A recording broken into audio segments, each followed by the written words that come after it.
हमारे असातिज़ा में बहुत से पढ़ाने वालों के पास ऐसे बच्चे होते हैं कि कुरान पाक में उनको बहुत मेहनत करनी पड़ती है। नाकाम जैसे बच्चे होते हैं जिनको एक लफ्ज़ पढ़ते भी नहीं आता। तो ऐसे बच्चों को पढ़ाने का ये एक आसान तरीका मैं आपके सामने रखता हूँ। इसका हासिल ये है कि बच्चे को पहले देखे एक एक लफ्ज़ पढ़ा कर, अगर एक एक लफ्ज़ पढ़ने की सलाहियत है तो उनको कुरान में रहने दिया जाए। बोलो बेटा एक एक लफ्ज़ पढ़ना जल्दी। बस पहला कौन सा हरफ है? लहू है। हू के बाद ज़बर किस पर है? हा के बाद क्या है बेटा? नहीं आइन नहीं है। अलिफ से पहले और हा के बाद। हाँ अलिफ के बाद, अलिफ से पहले और हा के बाद, इसीलिए वो मैंने आइन ऐसा नहीं होता है।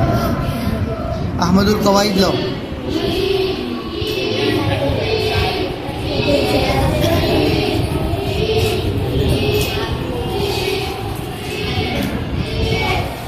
अहमदुल कवाइद ने मुरक्कबात में ख़ास ये शक्ल दी है। ये क्या है? लाल मीम। हाँ ये देखो, ये क्या है? देखो तुम बताओ। आइन कहते थे ना, ये लाल कलर का क्या है? नहीं, या तो काला है। ये जो काला है वो या है, और ये लाल क्या है?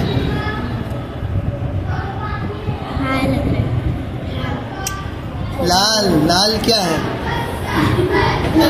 हाँ जोर से क्या है? तो ये वही तो है यहाँ पर।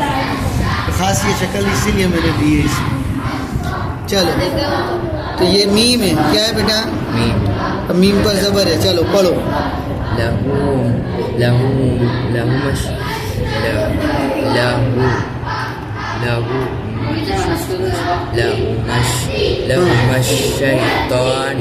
देखो ये बच्चा एक एक करके पढ़ रहा है जी।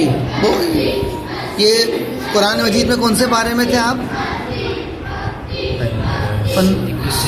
21 से 30 की जमात में थे, और वहाँ बिल्कुल बैठे रहते थे। उस्ताद ने भी उनको नाकाम समझकर साइड पर कर दिया था।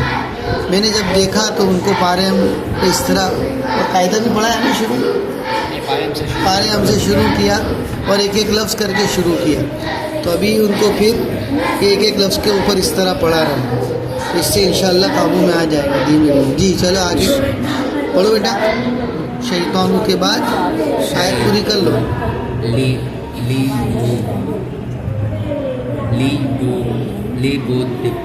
ली के बाद यहाँ पे पेश है ना, दीऊ नहीं, दी के बाद यहाँ पे ज़बर। तुम पढ़ के बताओ बेटा। अब ये देखिए, ये एक छोटी सी बच्ची है जो पारे हम में है। अब वो बगैर हिज्जे के पढ़ी है तो उसको फ़ौरन शक्ल वाज़े हो जाती है। और जो बच्चे ये हिज्जे से पढ़ते हैं ना, उनके जहन में फ़ौरन शक्ल वाज़े नहीं होती। वो अंदर ही अंदर वो हल करने में उलझते रहते हैं, जिसके नतीजे में उनकी ज़बान पर तेज़ी के साथ, रवानी से, जल्दी से वो लफ्ज़ की शक्ल और उसकी आवाज़ जारी नहीं होती। चलिए तो लियुबदिया क्या बोलेंगे? दिया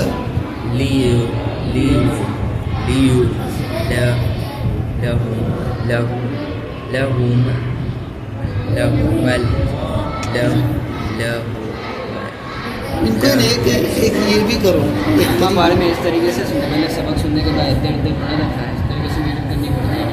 लेकिन इनको है ना एक ये, जैसे मैं आपको बताऊँ, कायदा लाओ ना। ये हटाओ बेटा, कुरान हटाओ। इनको इन हिज्जे छुड़ाना बहुत ज़रूरी है। ये सब हिज्जे की ये सब नुकसान हैं। अभी देखो ये पढ़ के बताओ। अभी यही वाज़े नहीं है बेटा। अभी क्या करनी पड़ती है? इसको इतने पढ़ने में भी हिज्जे करनी पड़ती है। ये बोलो बेटा। देखो ये वजह है कि ये इसके सामने ये शक्ल भी वाज़ेह नहीं। इसको क्या करना पड़ता है, पहले मन मन में हिज्जे करनी पड़ती है, हिज्जे करके इसका जवाब दे पाते हैं। जबकि वो बच्ची है बगैर हिज्जे के पड़ी है तो उसके सामने फ़ौरन बात वाज़ेह हो जाती है। और जो हिज्जे करने वाले बच्चे होते हैं कि जब तक अपने मुंह से हिज्जे नहीं करते हैं वहाँ तक उनका जहन उसको कैच ही नहीं करता है, पकड़ता ही नहीं कि ये क्या आवाज़ है, मुझे क्या बोलना है। तो इनको ना ऐसे बच्चों को एक एक लफ्ज़ की मेहनत कराओ, लेकिन उसके साथ साथ ही जो 5 तख्ती है ना उसमें उनको रवां की मशक करो कि बगैर हिज्जे के तेज़ी से जब नहीं वो तरीका है सवालात का, वो उन 5 तख्ती में उनको पूछते रहो। तो ये इंशाअल्लाह दोनों चीज़ें, जब एक एक लफ्ज़ पर मेहनत हो और ये 5 तख्तियों पर हिज्जे छुड़ाने की मेहनत हो, तो इंशाअल्लाह उम्मीद है कि ये सलाहियत पैदा हो जाएगी।